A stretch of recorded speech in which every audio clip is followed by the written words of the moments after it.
Touchdown, Chargers!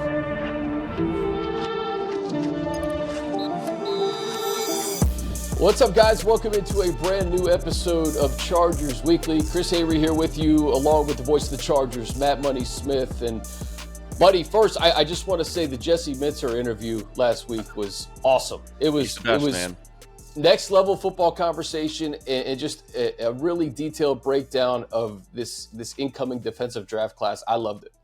Thanks, man. Yeah, and a huge thanks to Josh and Ricky and everyone over there for helping out. And that's just the first. You know, we're going to get Coach Roman. We're going to get Coach Ficken. So we'll get all the coordinators in there. And, you know, they kind of laid out our schedule with everything kind of ramping up and getting rolling now. Phase 2 and rookie camp and all that's happening this week. It's exciting. We have football back. It's back. And you certainly got that sense at the facility and talking to Coach and bringing in the draft class and getting excited about getting his hands on these guys and coaching them up. So it certainly feels different. I felt like these last couple of weeks, Chris, it's had a different feel to Chargers Weekly. Like, yeah, we're kind of back in this thing, man. It's the off season, but it's not. You know what I mean? Like, it's not the off season anymore. Like, stuff's happening.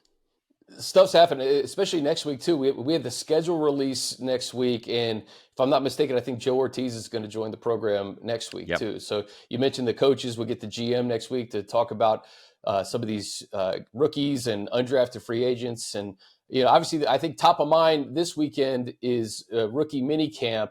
And I got a bunch of questions that we'll go through over the next hour or so, but just kind of your thoughts on rookie minicamp this upcoming weekend, and maybe a couple of guys that you're excited to see out there on the grass. Well, I think it just starts with the number one pick, you know, with Omarion and what he looks like, because he's, you know, there's guys that you want getting off the bus first, and Omarion's one of those guys. The way he's built, how well he moves at that size, it's going to be fun to see him out there. And, you know, we were out on the field last year, Chris, at training camp, and it was funny just to see JK and Gus standing next to each other, and you're like, yeah, they come in different sizes, and, you know, Omarion's in the Gus mold, only he's got that explosive athleticism to go with that kind of size. So that's going to be fun. I think kind of, you know, skill position players are the ones that are always sort of the most fun to look at, just because of how different you can be built and still operate at a high level. You know, Tre Harris and Keandre Lambert-Smith are going to look totally different standing next to each other. But at the same time, that's, you know, just kind of and I'm sure there's questions, so I don't want to jump the gun here, but, you know, what's the makeup of that wide receiver room, you know, going to be? And yeah, it's exciting. I think the undrafted free agents, you know, we've talked about him before, but Steve O'Klotz, seeing him get out there, you know, having an actual fullback, being a team that wants to bring in a fullback and get a look at that is going to be great as well. We have a UDFA question in our mailbag today too, but let's just get right into them. First one is from Noemi Money. Joe Ortiz said on the Up and Adams show that they are still looking to add to all position groups. What is one position group that you both think is not obvious to us fans that needs more attention, more additions rather? And who would you like to see added to the group? I'll start with you, man. What do you think? Well, I think just kind of trying to build out the 53 and thinking about how many backs, wide receivers, tight ends, O-line. And I feel like those are all full, you know, like we're going to be talking about guys that you wouldn't think are on the bubble that are probably on the bubble in each of those groups. I know a lot of people are thinking about the lack of addressing the interior offensive line, but man, they got a lot of guys there. You know, I mean, you're talking about the guys they signed in James, brought back Bozeman, Zion, Tre played guard last year. So they're pretty well covered there. They brought in Becton. So like, that's one that I think people would think is an obvious answer. I just pulled up the R-Lads. Like, to me, it's probably corner. I think corner would be the one if there's a just, you know, I think because to me that's based on the deals they signed, right? The deal that they signed for Dante Jackson, for Benjamin St-Juste, and then, you know, they draft those guys at the back end in Mickens and Tri Bridges, but those are special teams guys. You know, that's kind of where they're going to be. So that might be, I think that might be the one that I could see having, you know, that I could see them doing something with. How about you? I was going to say the edge group, just for the sole reason that Joey's gone. And I think if you can add a seasoned vet to that room, I obviously listening to Jesse talk about Kennard and just his production at South Carolina, you're hoping that he makes an immediate impact. And we know about Thule and Khalil, obviously, and Bud, but there's some guys like Zadarius Smith, Von Miller, Matthew Judon. Judon was a Raven, so Joe Ortiz has familiarity with him. So I'm thinking of just like a veteran in kind of the same mold of Bud Dupree last year when they got Bud, I think, post-draft, and a veteran that you can maybe count on throughout the course of a 17-game season that doesn't have to play a ton, but can kind of add that veteran leadership to the room. And there are some guys out there. Now, I do think that over the next couple of months. There's some corners out there still, right? Aren't there? I felt the same way kind of about, because it's interesting, right? You still got Amari Cooper and Gabe Davis just got cut and Keenan Allen's out there. Aguilar's out there. I mean, you still got dudes out there at wide receiver. That's probably the one that's got, you look interior line and you got Brandon Sheriff still out there, Will Hernandez, Shaq Mason. I mean, there's guys that are veterans, but and you Sheriff mentioned the edges. Sheriff is surprising to me, Money. Sheriff is surprising because he's been pretty durable, Pro Bowl caliber guard. Yeah, look at corners, right? Obviously, we know Asante Jr., but Rasul Douglas, Mike Hilton, Steph Gilmore, Kendall Fuller. There's a lot of dudes. Jack Jones. They're, all with different issues, but to me, that's one where I could totally see them, plucking a guy on a low number, and they just like the culture, want to work with Klink and Coach Minner and Coach Klink and Coach Minner and Harbaugh, and I could see that being one. It reminds me of I think the point you brought up to Jesse about just kind of using that recruiting chip to use Poona Ford as that example of hey, we can get you your next deal here. We can develop you. We can maximize your potential. And I think at this stage in free agency, guys are looking for that, right? They're on the streets right now for a reason. And, they want to go into a program where you can develop and maybe get that next contract, whether it's with the Chargers or somewhere else. And I think that they have proven with guys like Fulton and Ford and, Elijah getting that deal, that this is a program that can really maximize your potential. Yeah, I think for the free agents too, you got to remember that's a two-way street. So they're going to be looking at all of their potential opportunities and probably an incentive-laden contract. And where am I going to have the best shot to win a job? Where I can get my snaps, I can work on getting my production. And if I'm signing a low base number with, a couple $1 million in incentives, that's, how do I get those incentives? By getting on the field. And I think when you look at the corner room, you think about the injury to, the injuries that Cam was dealing with last year. And then you look at the deals that were signed in St. Just and Jackson, and you're like, okay, I could pop in there and I feel like I get a real fair shake at getting some meaningful snaps and maybe even earning an outside, or, an outside corner slot starting position if things really work out. Sure. No, it makes a ton of sense. And then some of these veterans, some of these guys want to win a ring and they're looking for the best situation where they can actually contend for a Super Bowl. And I think some vets may view the Chargers as one of those teams. Let's move on here to Forrest Price. Obviously, there are Bolts fans all over the world. We have the diehard Bolt Club, Bolt Pride, that are passionate about our beloved Chargers. How do you think the club interacts with its out-of-state fans? And what do you think can be done to bring us closer to you? Well, it's a good question. I see Chargers fans at all these away games. We do a segment on CBS Bolts on the Road, and a couple of times, I think it was Denver and Vegas, maybe a couple other places. There are these fan clubs that are from Denver or from Las Vegas, and they are there for the game. So I do think that the team does as much as they possibly can in these opposing markets.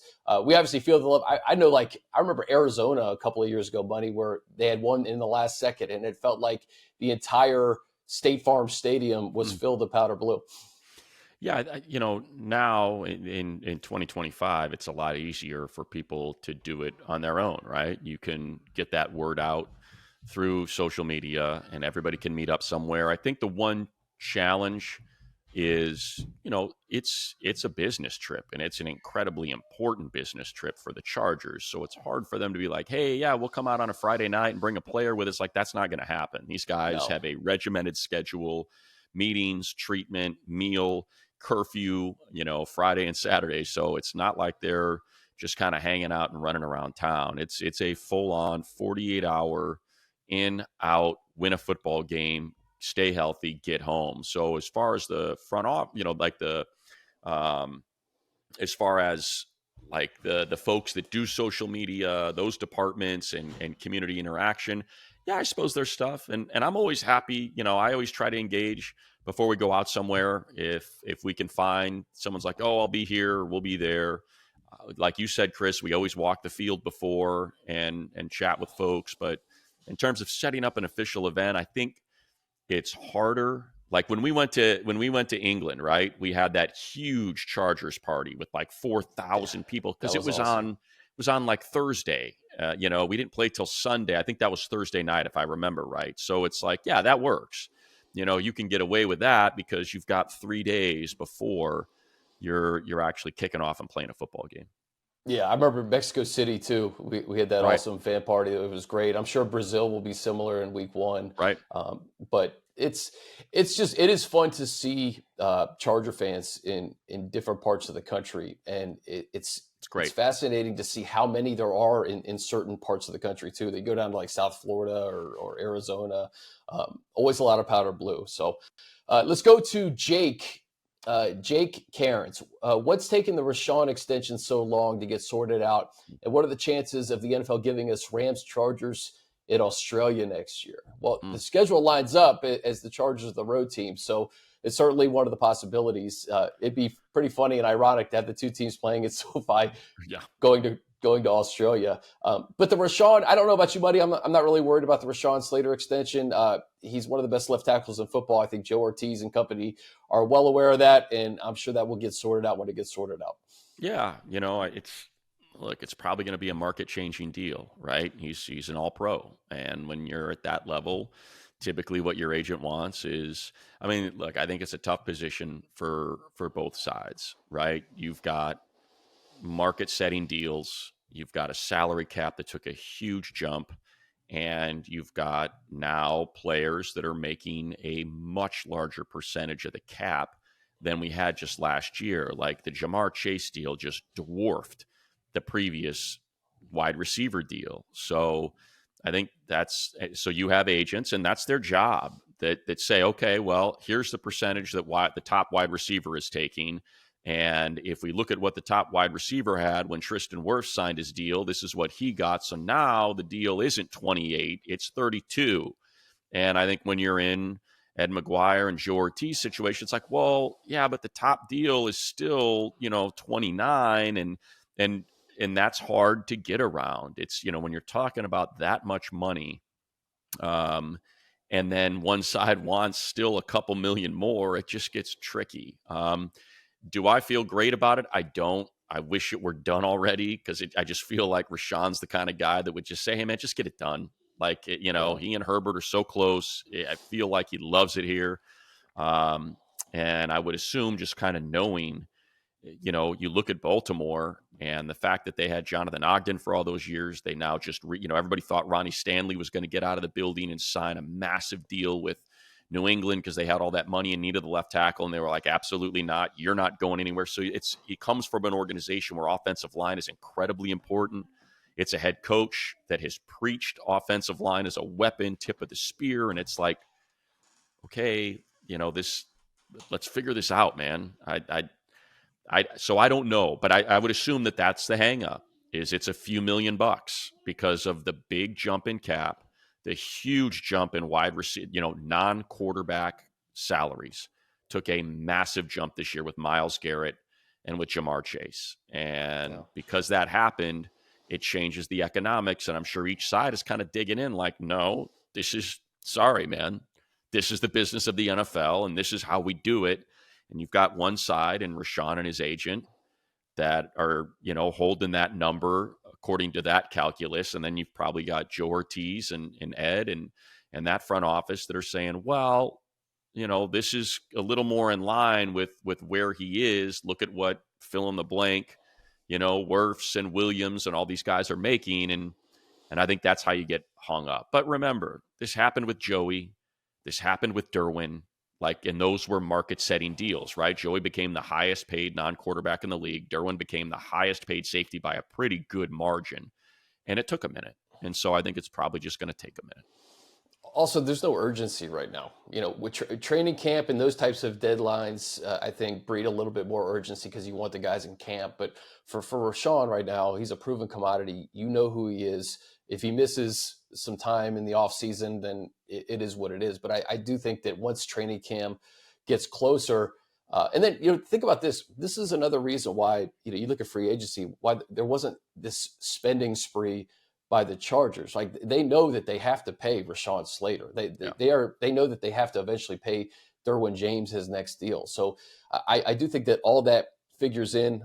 I can't see a guy that is that good at a position that Coach Harbaugh values so much, right, ever leaving Los Angeles. I'm with you. It doesn't make sense. It doesn't make sense. You've got Justin Herbert as your quarterback. The last thing you want to do is have an issue with his left tackle. Of course. and you know what? I'll be honest. Considering how much flux there is at those two positions, center and left guard, I think you got to get him in there, man. This is not a guy you want missing. You want to get all five of those guys so you can figure out, like Joe Ortiz has talked about, we're just going to play the best five. He's like, guard, tackle. That was kind of what they preached last year, right? With Tre, and is he going to be your right guard? And he's like, we just want the best five. So if you're going to be working through all those combinations, I'm sure, that they're going to want to do it with Rashawn. They want to figure out who slots in best next to him. If Zion's moving to center, there's so many moving parts just with those two positions that I think having Rashawn in there it's got to be Coach Dev and Coach Hardwick, I'm sure, come on, guys, let's get this sorted out. Yeah, you want that time on task, especially in training camp with those starting five guys, whoever they're going to be. All right, let's go to Peter Padre. From your perspective, where does Herbert need to improve? Understanding he needs the help around him, where can he stand to improve? I struggle between games like the Raiders 4 years ago, where he put the team on his back, and the Houston playoff loss. So I was thinking about this one, Bunny, and I heard Ortiz and Harbaugh loud and clear after that playoff loss and really kind of going into this offseason, and really their actions have done the talking. It's we need to give Justin Herbert more help. And they did that with Harris and Hampton in the backfield and drafting Tre Harris and bringing back Mike Williams and adding Tyler Conklin and Mekhi Becton to kind of further bolster that offensive line.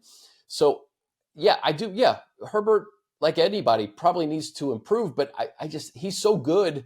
And he had a tough playoff game in Houston. And the only other playoff game he's been in Jacksonville, they're up 27-0, couldn't run the football in the second half. So, it's hard for me to say exactly where Justin can improve. I'd like to just see year two of Jim Harbaugh with this running game that was, I think, according to PFF, 29th in the NFL last year.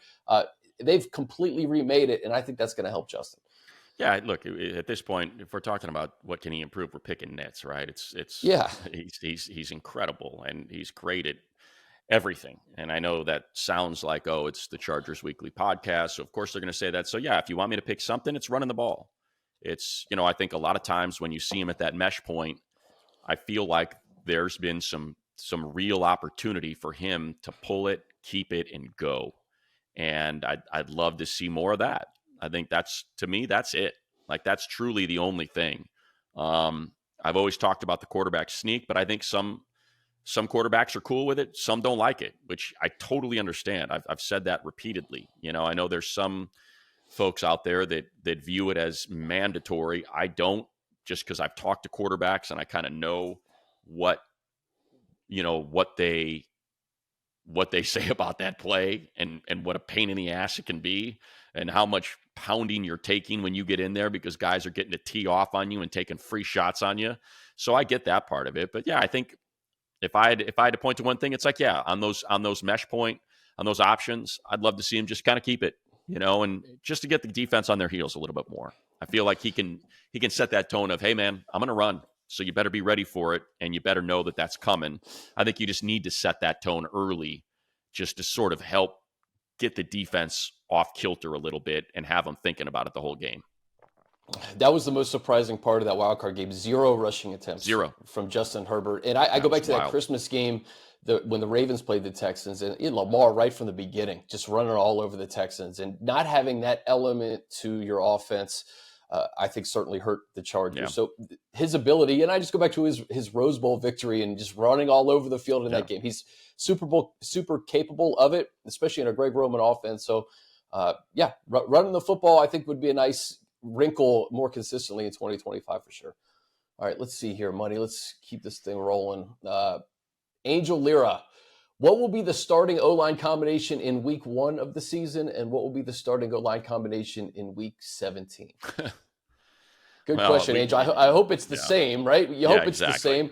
I think Alt and Slater are pretty much locked in. I think Mekhi Becton at right guard's pretty much locked in. And then we have I think a lot of competition at center and left guard, with Zion potentially moving to center, the addition of Andre James, Bozeman.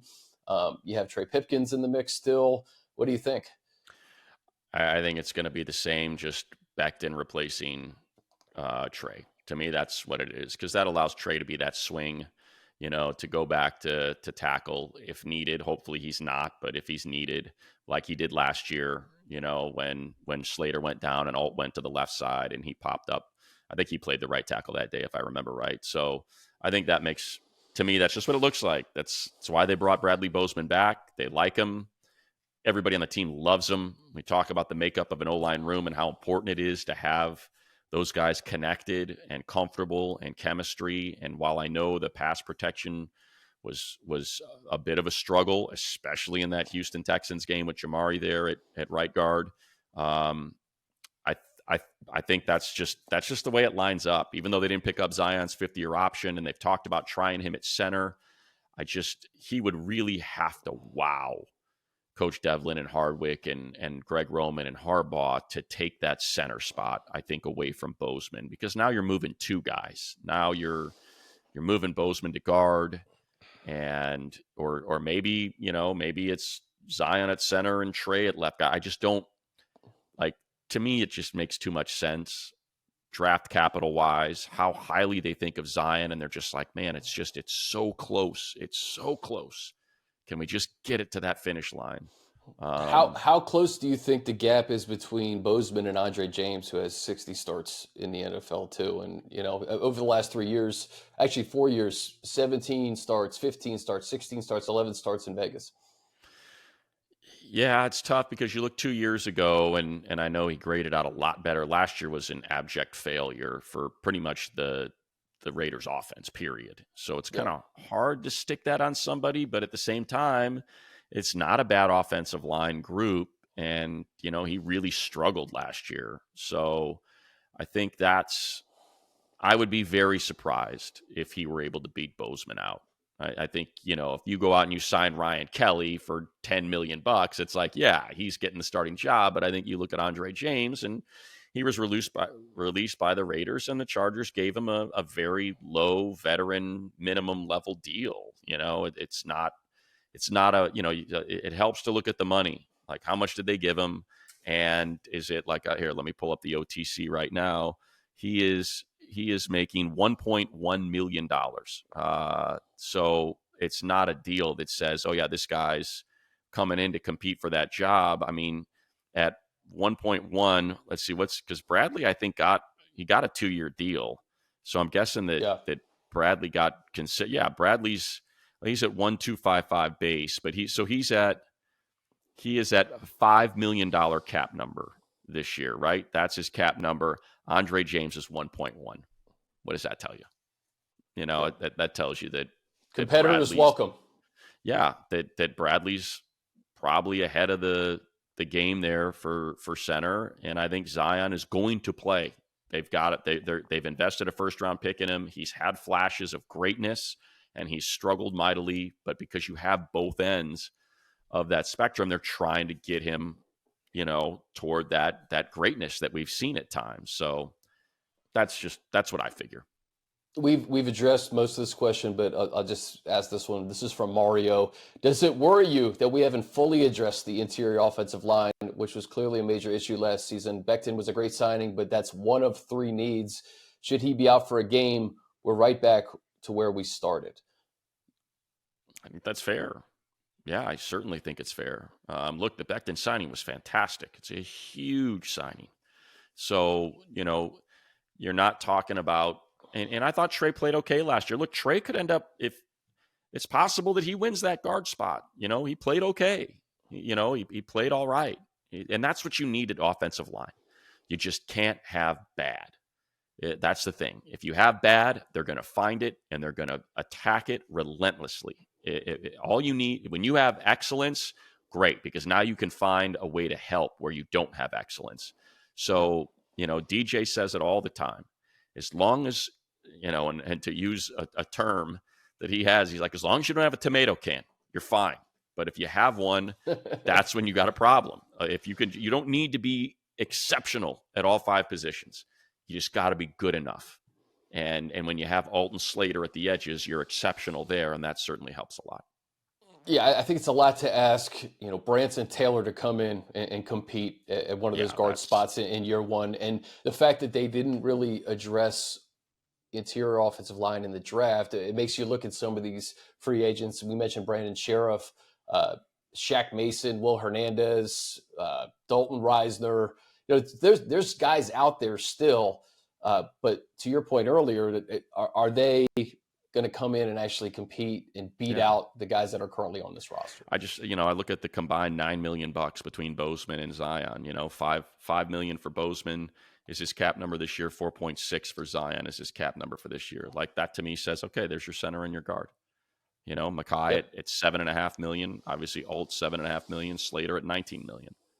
There's your, those are the top 5 offensive line salary numbers. That's what it looks like to me. Yeah. All right, let's keep it rolling. This is from Nuthouse. What a great name. QJ, going to be better next year. Going to be put in a role where he's going to excel. I say his stats will suffer because there's more cooks in the kitchen, but he will look even better than last year. Raiders game was not an outlier. I tend to agree with Nuthouse in the fact that he was, I think, relied upon a little bit too much last year. And with the additions of Tre Harris and Mike Williams, maybe Q can settle into a role where he kind of has a specialty role in this offense and isn't looked to do maybe more than he, I guess. I just feel like this past year, Muddy, he was asked to do maybe a little bit too much. Yeah, look, I've said it, and it's not a slight. He's just not an X. That's not what Q is.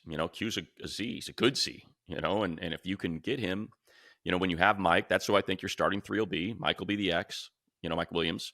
Ladd will be your slot. Q will be the Z. And considering, Mike's age, Mike's history, you've got Tre Harris ready to take some of those reps. And if something should happen, to step in, because Tre's an X. Now the interesting one is Keandre Lambert-Smith. With that 4.3 speed, makes it interesting as a Z. Get him outside. If he's able to get off press, now you got 4.3 speed running down the field. And that helps a lot. So I totally get, and I think that's kind of where the conversation sort of comes in with how does this wide receiver room get built. I don't think there's any question with the chemistry and the production that Mike Williams and Justin Herbert have had in the past that he's going to be your starting X. No question about it. And Ladd obviously is going to be your starting slot. And Q, I think, will be your starting Z. And then you look behind him, that Darius Davis and Tre Harris and Keandre Lambert-Smith are going to make the team. So there's 6. Now, how many wide receivers you carrying? And that's where it gets kind of interesting with Brendan Rice and, Jalen Johnson and some of these guys that, you think about last year with Simi and dudes that we thought were on the roster bubble that made it. And, this year it doesn't feel like that at all. It feels like, okay, it's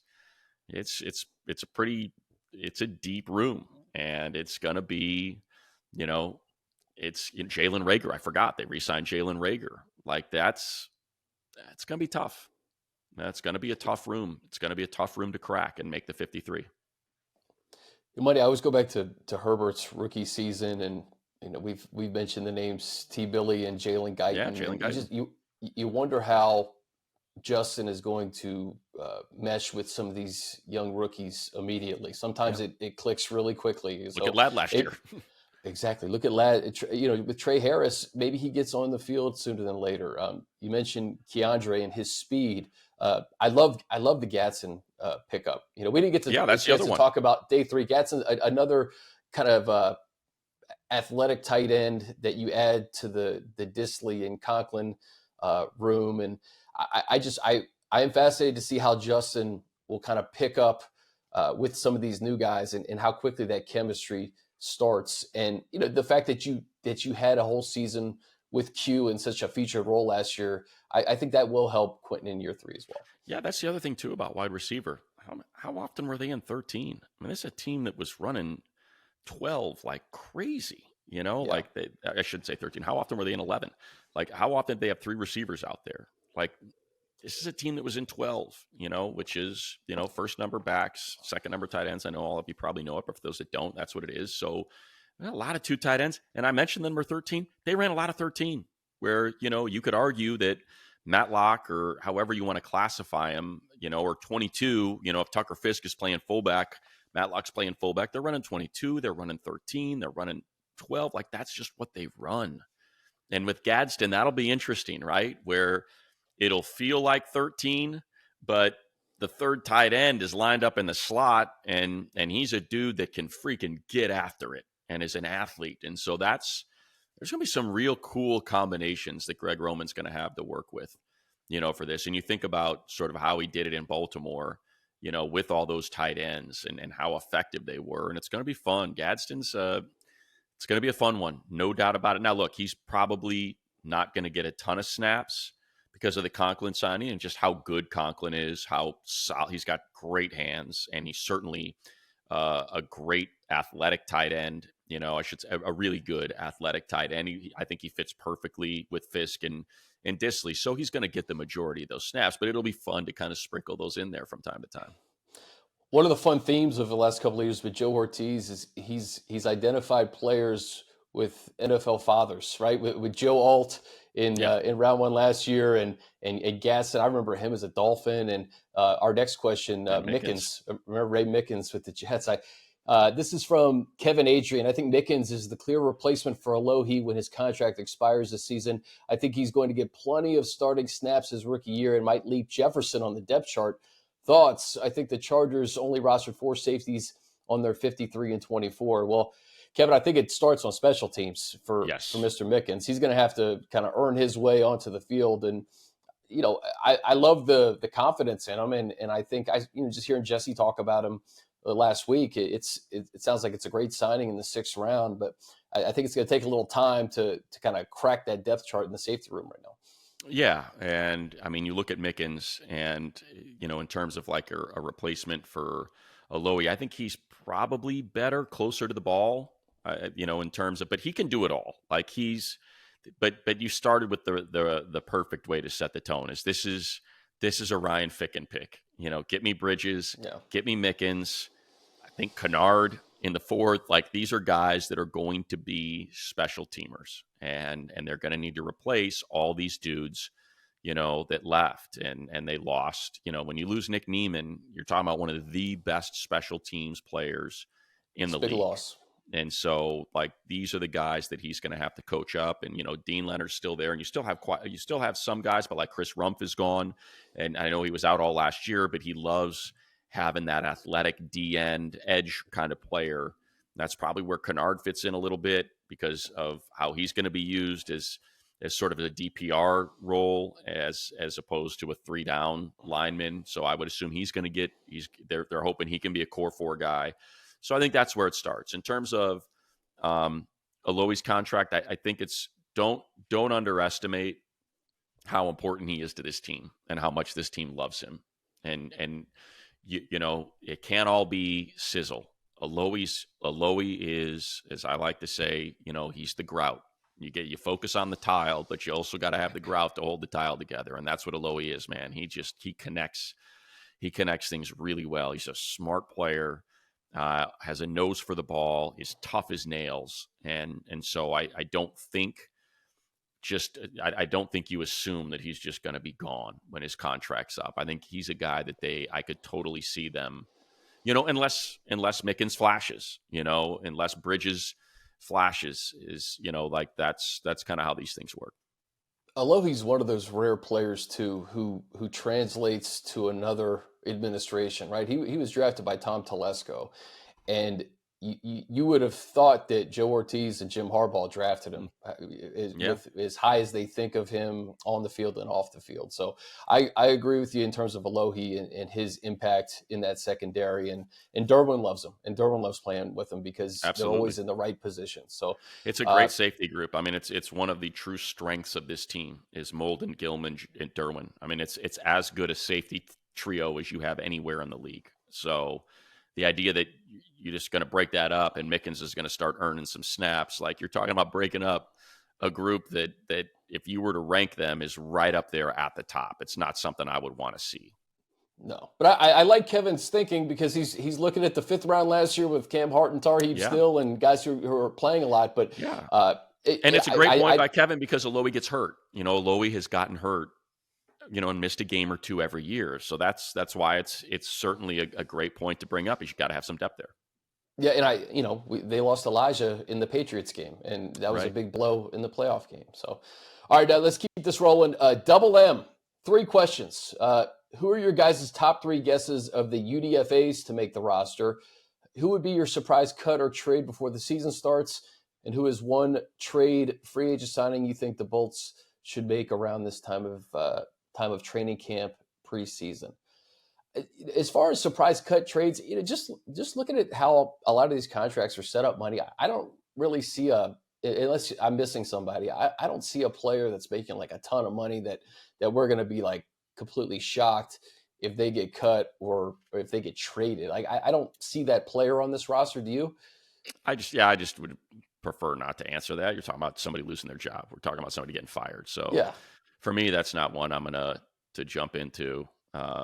Just not comfortable doing it, to be honest. I'm with you. I don't know who that would be. And I just don't see one of those like camp cut candidates on the roster right now.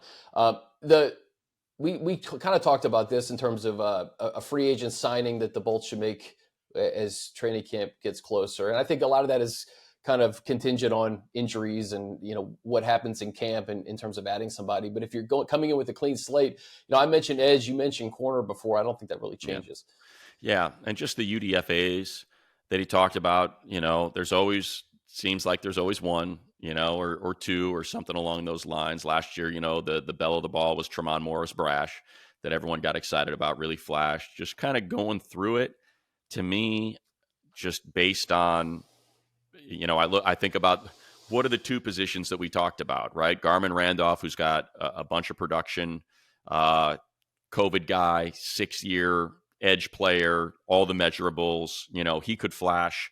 And then, Nico Reed, the corner out of Oregon, again, ton of experience and ton of production. And I just kind of look at that position group and the special teams. Like I said, Coach Ficken likes corners and he likes those super athletic edge players for special teams as well. So I think it's those 2. There's a lot of people that have been asking about Raheem Sanders, the running back. And look, sure, it's a team that likes to run the ball, but then I just look what's in front of them. You're talking about Najee Harris and Omarion Hampton, and Hassan Haskins is, their short yardage special teams guy. He's a lock for the team, and what they asked him to do last year, he was great at. So is Raheem are they gonna carry 4 backs, and a fullback like it? So I don't. That, and then there's we've talked about him a bunch. Steve O'Klotz, a guy who's played fullback, and I know they love Scott Matlock and they love his development, and he's certainly turned into a heck of a player. But if you have a guy that's been a fullback for a couple years now, I mean, he's a tight end fullback hybrid, but he's a dude that likes to mix it up, then that's one that I could see get interesting if they're like, ooh, let's so those are probably the 3, I think. Reed, Randolph, and Klotz would be the 3 I'd circle. I'll give you one more.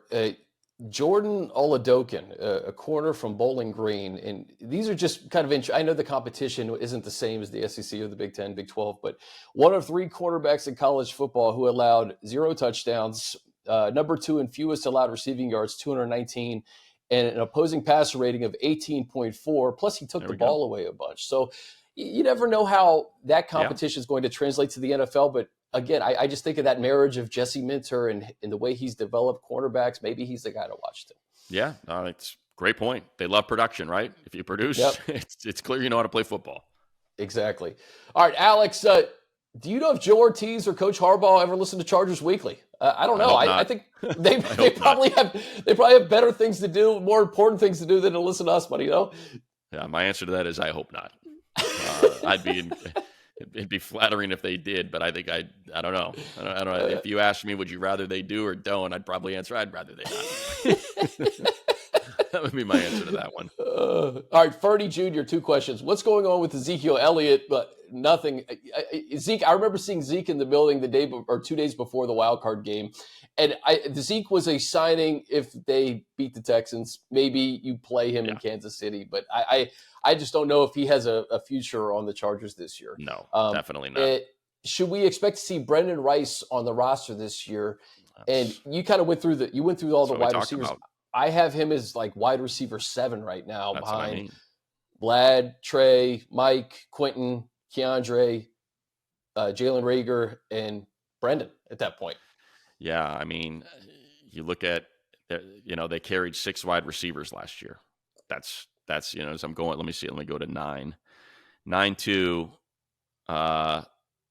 they did carry 7. They had Rice, remember, on the roster out of camp. So he broke camp making it. So in September, they had 7. Let's go to October. They were down to 6. November, 6.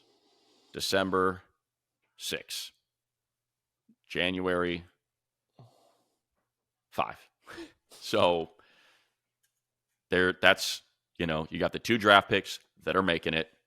You got Q, you got Darius. And then the question comes with Darius Davis. As we talked about him last year, had a couple of electric plays on the field. He's got blazing speed. He's a great returner. Keandre Lambert-Smith has no special teams experience. You don't want Ladd back there returning punts and kicks and taking extra punishment already, beyond what he is. So to me, Darius makes it. So there's your 6, man. Mike, Tre at the X. You got Darius Davis, Ladd McConkey, and your 2 rookies. Or I already said Tre. So you have Tre Harris, Mike Williams, Ladd McConkey, Quentin, Darius, and what's my problem?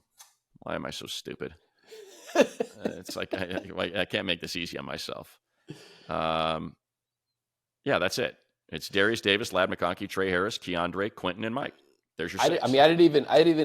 I think of Darius as like this offensive weapon that I didn't even have him. So yeah, Brendan Rice would be 8. Well, so you're thinking Brendan because then you like the next group is Brendan Rice, Jalen Reagor, Jalen Johnson. There's your 7, 8, 9, right? Yeah. That's your 7, 8, 9. If you're going to carry 7, those 3 guys duking it out. Especially with the tight ends, they're going to carry 4 tight ends: Disley, Conklin, Fisk, and Gadsden. They're going to carry 4. And then I was going to say Brendan was only active for 3 games last season, 3 offensive snaps. So unfortunately, doesn't really have any time on task with Justin in a game. Yeah, but look, he can still jump up and win a gig, no doubt. I just feel like those 2 rookies are going to make it. And when you put those 2 rookies with the other 4, you're at 6. And it's a numbers issue. And nobody plucked him off the practice squad. So, if that's where he is and you get a call up and he flashes, then great. Here we go. Yep. All right, a few more money. Laser beaming. Now that we know Aboigbe has put on some weight, is there any buzz going around about what the significance of his role is going to look like? Seems like a great opportunity for him to step up. That was one of the key takeaways from the pod last week is Aboigbe put on 20 pounds after the season. And, what does Coach say? Competitors welcome. You bring in Hand, you bring in Jones. a lot of potential opportunity at defensive tackle this upcoming year. Yeah, look, it's wide open. It's not like they signed Milton Williams or anything. These are all guys that are going to be competing for that rotation. Obviously, Caldwell, I would suspect, and Tre Tart are going to be in there. But yeah, can a Boygby jump ahead of Deshaun Hand? Tito, kind of how does that all line up? Yeah, I think it's wide open for him to get in there. And you know how much they like to rotate those guys. I mean, think back to last year. You really just kind of had Puna as your one constant. And then after that, it was sort of that rotation of Tito, of Morgan, of, Thule kicking inside, Joey kicking inside. Like they rotated the heck out of that group. Tre ended up, remember, Tre started the season just getting a couple snaps here and there. And then by the end of the season, he was out there all the time. So I think a Boygby is going to be in that mix for sure, based on what Coach said. Delago, thanks for all the hard work this offseason, fellas. What was your favorite move of the offseason thus far, whether it's free agency, draft, etc., and who has the biggest impact for the team in 2025? What do you think, Bunny?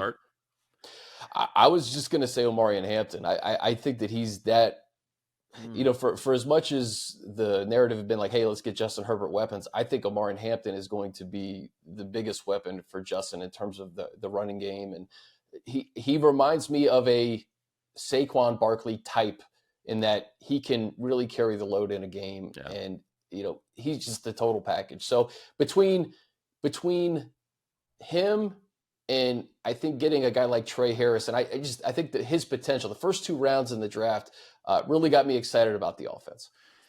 Yeah, I'm going to, and it's just because I was so convinced it was going to happen. And for whatever reason, I don't know why, I couldn't have been more wrong. You didn't even get an interview, but I just think the fact that Jesse Minter's back, like I was convinced, I'm like, this guy between college and the NFL is going to get interviewed, and he's so good in the room, and he's going to get a job. And for whatever reason, it didn't line up. So I think having him back for another year after what he did last year, man, is huge. I just think it is huge for this team to have that second year. And that goes for Coach Roman too, like just another year of continuity with both coordinators back.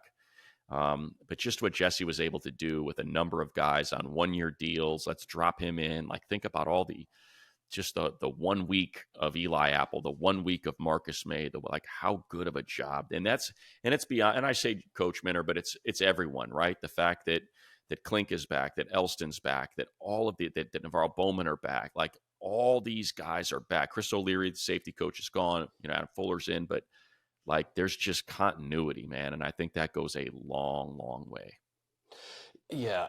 And the defense obviously is so important to have that continuity and that consistency, because the turnaround from the year before Harbaugh and Minter got here to what they did in their first year was just remarkable, and really a big reason why they won 11 games this year. Yeah. We talk about the Harbaugh and the way that they play.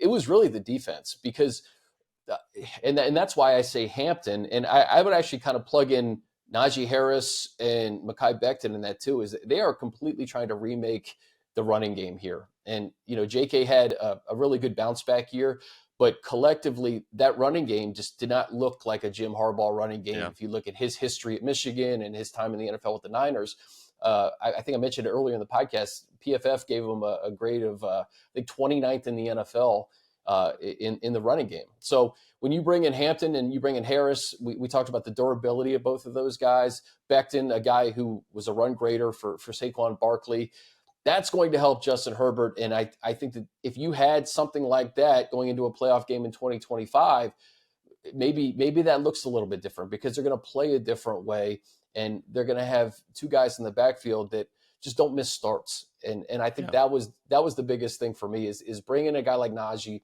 who has not missed a game in the NFL, and bringing in a young guy like Hampton, who, if it wasn't for Genty, would be the top running back in the draft. No, that's a great point.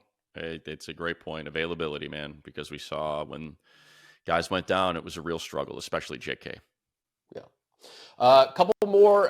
This is from Michael. Who do you guys think the opponent will be for the Brazil game? There was some chatter about Mahomes and Chiefs will want to play in it, but I think it's the Texans that makes the most sense. I don't know. I mean, I think Pro Football Talk had a report that it could be the Chiefs potentially. I think it's the Chiefs. You think it's the Chiefs? Yeah, I do. So you would lose that home game at SoFi and then play Patrick Mahomes in Brazil week 1. It's the way it has to be. Chiefs always get the Chargers on a short week. We go there on a Thursday night. They never, it's just the way it is. And we know that, Clark Hunt as he's all about that, man. He's all about it. And I think if the NFL, here's the Chiefs say, we'll go. I'm like, great, let's go. I believe that's a streaming game, I think, or it's a Peacock game. It's a Peacock game, and it's a Friday Peacock game.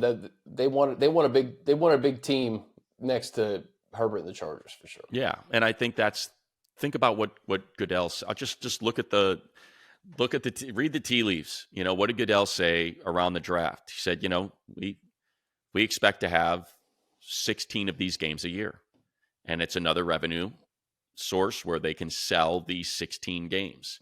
We're selling the international package. You get all the international games. Who wants it? And that's what they're going to do. And so this is a showcase. And to have the first one be Justin Herbert, Patrick Mahomes, and a standalone in a market that's only 4 hours, it's only 1 hour ahead of New York time, 4 hours ahead of LA. We can plop this thing in prime time and we're rolling, man, on a Friday night, and let's go sell this package and make billions and billions of dollars more. I'd love it. Why, I would prefer it be the Raiders. I think Jim Harbaugh versus Pete Carroll week 1 in Brazil, silver and black versus the Chargers would be fun, but yeah, just not. They need that game to cook. Look at last year. It was Eagles Packers. It's 2 playoff teams. It's going to be 2. That's why I thought maybe the Texans would make sense. But there's just not enough sizzle. I mean, no.